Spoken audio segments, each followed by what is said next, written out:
Yeni bir videodan daha herkese merhaba. Ben Sefa Kandemir. Yeni Volkswagen ID Buzz. Passat'ın tedavülden kalkıp dört bir yanı SUV ve crossover'ların sardığı Volkswagen dünyasında minibüs ve hafif ticari tarafında da oyuncu sayısı artıyor. Bu artışa bir de tamamen elektrikli ID tarafını da eklediğimizde daha piyasaya çıkmadan yeni ID Buzz oldukça ilgi çekmeye başardı. Şimdi gelin retro tasarımı, günlük kullanımda size oldukça kolaylık sağlayacak özellikleri ve tamamen elektrikli motoruyla yeni ID Buzz'a dair bilmeniz gereken her şeyi en anlaşılır şekilde öğrenmeye başlayalım. Videoya geçmeden önce bizi abone olmadan takip eden sevgili izleyicilerimize kanalımıza abone olup videoyu beğenip sevdikleriyle paylaştıkları için şimdiden teşekkür ediyorum.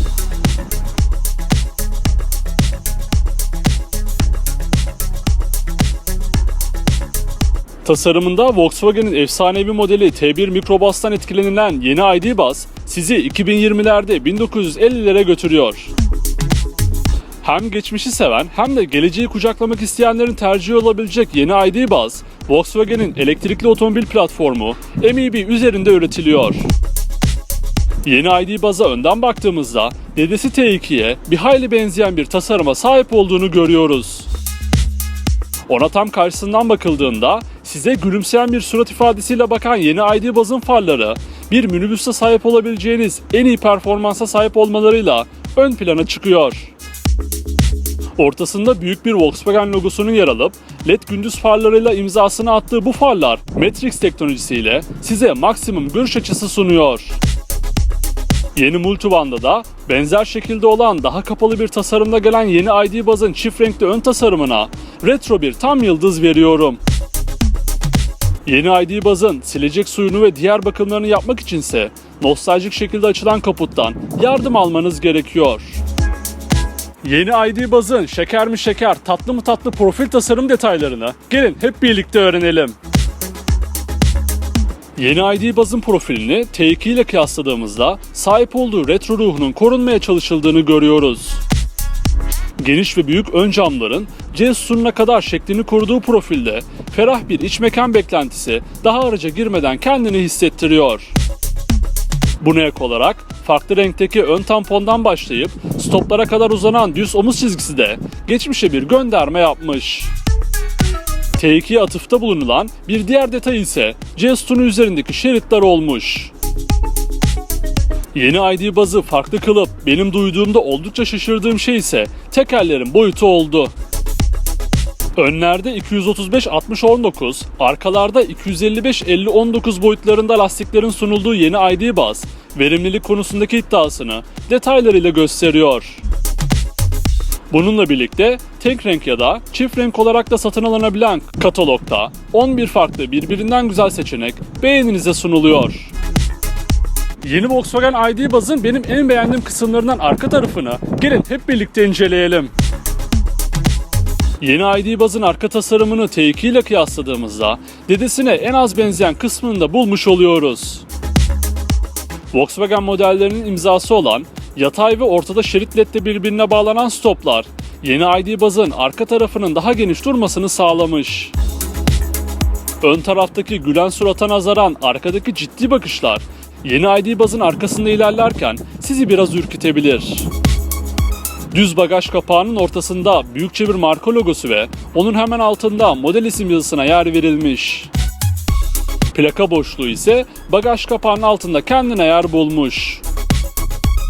Benim gerçekten çok beğendiğim ve böyle bir tasarımda daha iyisinin nasıl olacağını düşündüğüm tampon tasarımı ise benden yıldızlı bir tam puan almayı başardı. Yeni Volkswagen ID Buzz boyutlarıyla şehir içinde size maksimum konfor ve verimi sunacak şekilde düşünülmüş.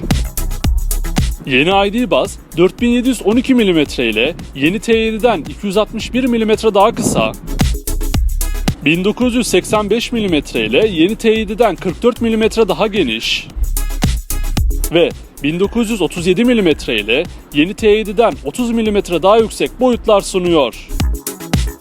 Yeni ID Buzz tahmin ettiğiniz kadar da ufak değil, birazcık kısa. Dingil uzunluğunda ise 2988 mm ile yeni T7'den 136 mm daha kısa. Yeni ID Buzz'ın tasarımıyla bir minibüsten daha fazlasını vaat eden iç mekanını öğrenmeye hazır mısınız? Yeni ID Buzz'ın iç mekanına girer girmez bizi bir minibüsten çok otomobil havasında bir kabin karşılıyor. Çok yakın zamanda Türkiye'de de satışa sunulacak ID.4 ile oldukça benzer bir iç mekan tasarımına sahip olan yeni ID Buzz'da daha ilk bakışta geniş ve ferah bir tasarımla karşılaşıyoruz. Yeni ID Buzz'ın baldır desteklerine sahip, üzerinde ID logolarının olduğu kumaş kaplamalı elektrikli koltuklarına oturduğunuzda karşınızda krem rengiyle şık direksiyon simidini görüyoruz. Açık rengiyle uzun vadeli kullanımlarda kiri göstermesi muhtemel bu direksiyon simidi diğer Volkswagen modellerindekiyle tamamen aynı. Üzerinden multimedya ve dijital göstergenin kontrol edilebildiği bu direksiyonu ben gayet beğeniyorum. Dijital gösterge demişken sert plastikle kaplanmış ön konsolun üzerinde 5.3 inç büyüklüğünde bir dijital gösterge ekranı bulunuyor. Temel seviyede anlık bilmeniz gereken her şeye ulaşabildiğiniz bu ekranın büyüklüğü yeterli seviyede. Yeni ID Buzz'ın vites kontrol ünitesi de direksiyon kolunda bulunuyor. Konsolun ortasına doğru geldiğimizde ise ekranın dışında konumlandırılmış, standart olarak 10 inç, en üst seviyede 12 inç büyüklüğünde gelen dokunmatik multimedya ekranı bulunuyor. Klima kontrol ünitesi ve dörtlü flaşörün de bu ekranın altında konumlandırılması kullanım açısından kolaylık sunmuş. Aşağıya doğru inerken havalandırma çıkışları ve kapaklı tasarımıyla bardak tutuculara yer verilmiş. Herhangi bir şaft tünelinin bulunmadığı orta konsolda geçişler de bir hayli pratik şekilde gerçekleştirilebiliyor. Bağlantı ekipmanları konusunda da cömert davranan ID Buzz'da direksiyon arkasında 2 adet USB bağlantı noktası bulunuyor. Buna ek olarak iç mekanın havasına hava katan ambiyans aydınlatmada 30 farklı renk seçiminize sunuluyor. Tamamının şehir içinde ve aile kullanımında size kolaylık sunacak kabinine bir artı puan vermezsek haksızlık olur diye düşünüyorum. Yeni ID Buzz'ın elektrikli olarak açılabilen kayar kapılarından geçip arka koltuklara ulaştığınızda ise bizi geniş ve ferah bir arka alan karşılıyor. Sahip olduğu raylar sayesinde ileri geri kayarak hem diz mesafesinde hem de bagaj alanında size uygun ortamı yaratabiliyorsunuz. Genel itibariyle konforlu gözüken arka koltuklar temel olarak 2 kişi için dizayn edilmiş. Çocuklu ailelerin kullanımına bir hayli uygun olan arka tarafta ferah bir yaşam alanı sunuluyor. Yeni ID Buzz'ın arka koltuklarındaki en büyük dezavantaj açılmayan yan camlar olacaktır. Yeni ID Buzz, bagaj hacmi konusunda ise Microbus isminin aksine bir hacim değeri sunuyor. Yeni ID Buzz'da arka koltuklar normal konumundayken 1121 litre, arka koltukları yatırdığınızda ise 2205 litre hacme sahip olacaksınız. Şimdi gelin yeni Volkswagen ID Buzz'da bulunan sürüş destek asistanları ve teknolojik özellikleri tüm detaylarıyla öğrenelim. Yeni ID Buzz'da ID 3.1 kodlu yazılım bulunuyor. Bu yazılımla birlikte gelen akıllı sürücü destek asistanı sayesinde 90 km/saat hızlardan sonra çalışarak trafiğe göre aracın hızını ayarlayıp şerit takibi yapabilen adaptif hız sabitleyici, 40 km/saat hızlara kadar çalışıp yeni ID Buzz'ın sığabileceği park yerini bulduğunda otonom şekilde kendini park eden park asistanı, navigasyonla birlikte çalışıp hedef üzerindeki kavşakları, geçişleri, tabelaları ve daha birçok özelliği size gösteren uzun mesafe ekranı, yeni ID Buzz'da konuşarak iletişim kurmanızı sağlayan sesli komut asistanı ve daha birçok pasif güvenlik özelliğine yeni ID Buzz'da sahip olabileceksiniz. Peki yeni Volkswagen ID Buzz'ın çok merak ettiğimiz tamamen elektrikli motoru ve sürüş menzili detayları neler?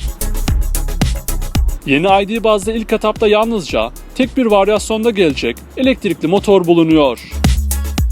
Bir zamanlar T1'de de olduğu gibi tek bir motorun arka tarafta yer aldığı ID Buzz'da 77 kWh'lik piller kullanılıyor. Arkadan itişe sahip olan ID Buzz bu özelliğiyle de ön plana çıkmayı başardı. Bu pillerden toplamda 201 beygir güç, 310 Nm tork elde eden ID Buzz, performans konusunda sizi tatmin etmeyi başaracak. Hızlı DC şarjla %5'ten %80'e 30 dakikada gelen ID Buzz'da ortalama 500 km tamamen elektrikli sürüş menzili sunuluyor. Aracın maksimum hızı ise 144 km/saat ile sınırlandırılmış durumda. Bu durum menzile olumlu ölçüde katkı sunacaktır. Yeni Volkswagen ID Buzz, 2022 Mayıs ayında ön siparişlerini alıp 2022 sonbaharında tüm Avrupa'da 40.000 euro civarından bir fiyatla satışa sunulacak. Yeni Volkswagen ID Buzz'ın baştan sona bilmeniz gereken tüm özellikleri bu şekildeydi. Ben yeni ID Buzz'ı gerçekten beğendim. Eğer ki bu özelliklere sahip bir otomobil alacak olsaydım da kesinlikle tercih ederdim. Peki siz yeni ID Buzz hakkında ne düşünüyorsunuz? Aklınıza takılan her şeyi ve yeni ID Buzz hakkındaki düşüncelerinizi yorumlar kısmında bizimle paylaşabilirsiniz. Ayrıca sonraki videolardan anında haberdar olabilmek için kanalımıza abone olmayı, videoyu beğenmeyi ve sevdiklerinizle paylaşmayı unutmayın. Bir sonraki videoda görüşmek üzere. Kendinize iyi bakın. Sağlıcakla kalın.